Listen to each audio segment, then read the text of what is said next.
Hotep à tous ces bien-aimés frères et sœurs. J'ai un sujet qui m'inquiète un peu et que j'aimerais partager avec vous. Je vous ai dit depuis tout le temps et je le répète encore. Si j'étais conseiller du président Tshisekedi ou si j'étais à la place du président Tshisekedi, je ne le suis pas d'ailleurs, tant mieux, je n'aurais pas choisi de dealer avec les Américains, mais j'aurais choisi de dealer avec les Russes qui ont déjà fait des preuves dans ce domaine. Mais Tshisekedi est le président élu de la RDC. On est obligé de le soutenir pour ne pas fragiliser encore plus l'État qui est déjà fragilisé parce que la RDC n'a pas d'armée, n'a pas d'administration. Mais ce qui m'inquiète avec ce deal qui est en train d'arriver, c'est que je constate, c'est comme si on est en train de vouloir imposer. Je dis bien c'est comme si. On a cette impression qu'on est en train de vouloir imposer le Rwanda dans le deal qui concerne la RDC et les matières premières de la RDC avec les États-Unis. C'est peut-être que je me trompe, mais c'est cette impression que j'ai moi. Pourquoi je dis ça?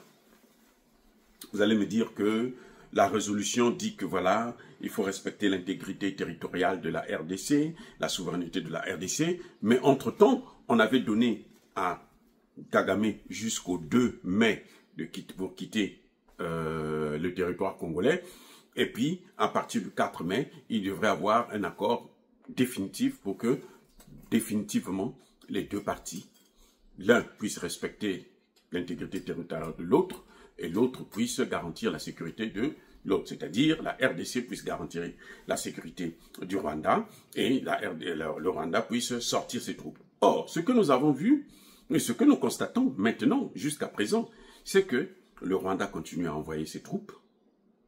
Le Rwanda n'a pas arrêté. Le Rwanda envoie encore ses mercenaires. On compte aujourd'hui plus de 40 000 soldats rwandais sur le sol congolais.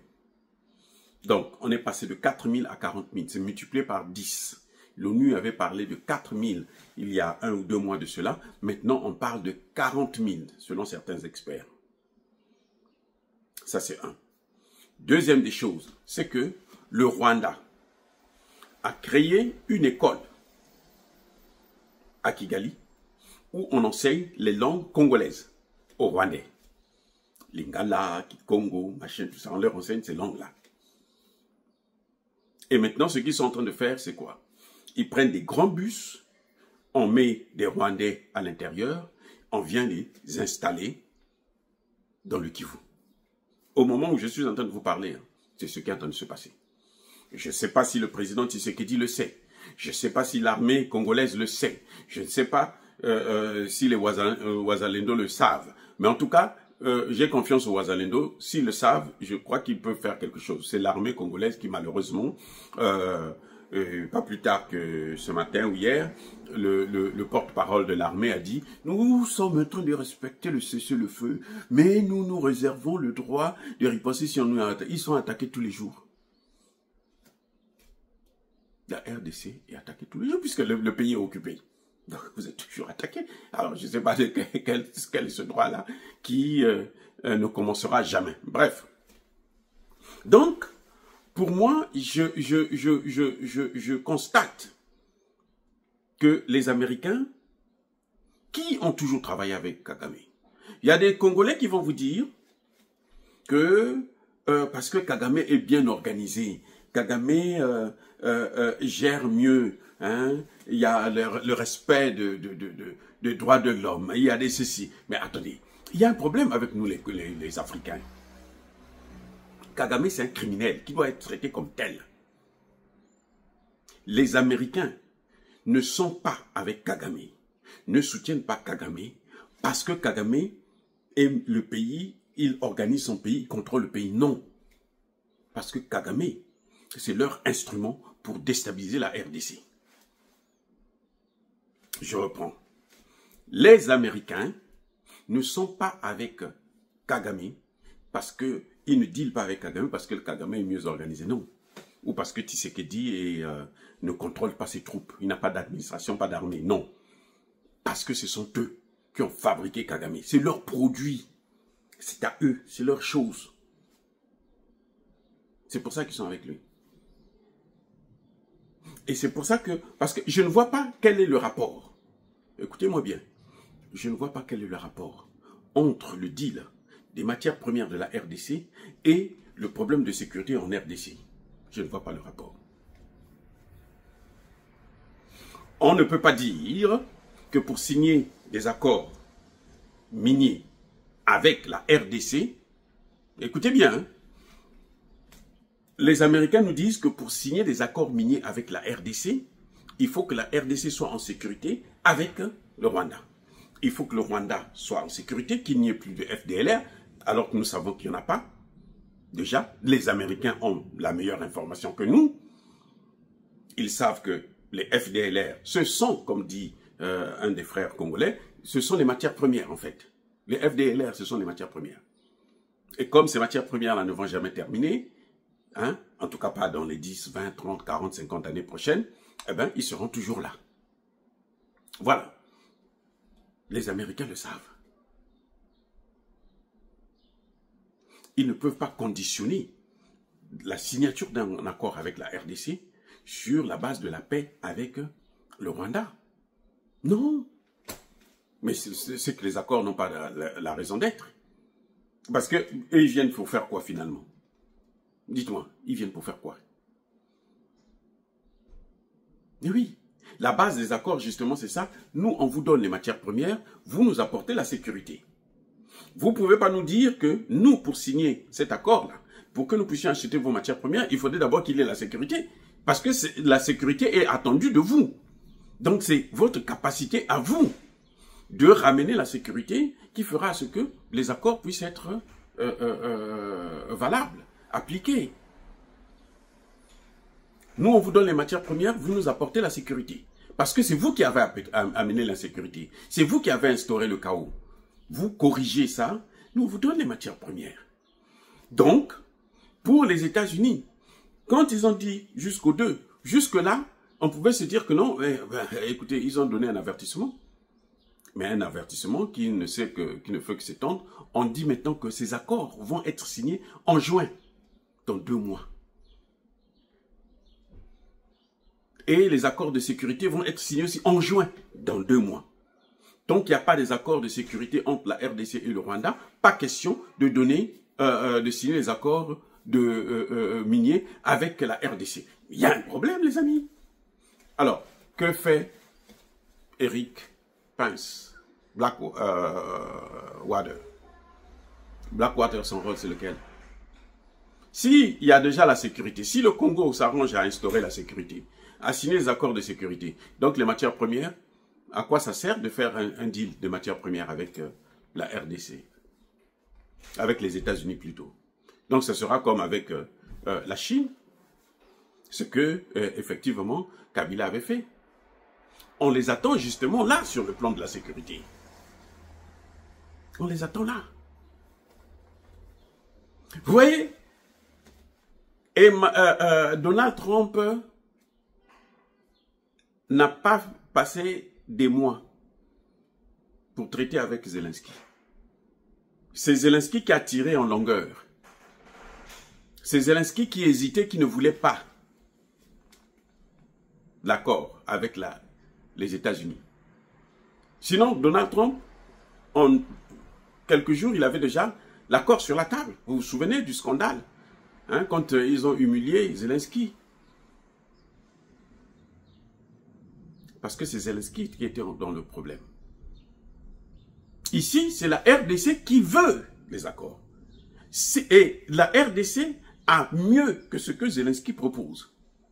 A mieux que ce qu'ils vont prendre chez Zelensky. Et en RDC, il y a déjà la Chine qui est un concurrent de taille.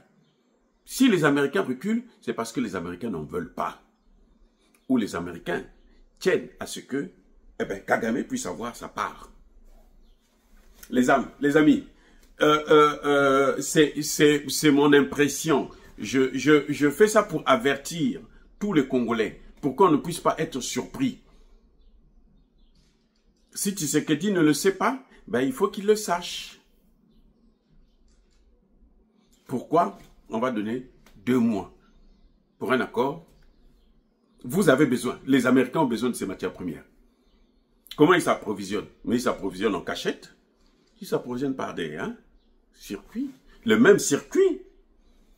C'est toujours le Rwanda qui leur fournit les matières premières de la RDC au moment où nous parlons. Sinon, comment ils vont faire? Puisque la Chine a bloqué tout. Ils vont faire comment? Mais ils passent par le Rwanda. C'est une évidence, les amis. C'est une évidence. Donc, les États-Unis sont en train de chercher un moyen pour nous faire avaler la pilule. Et ça, c'est le succès.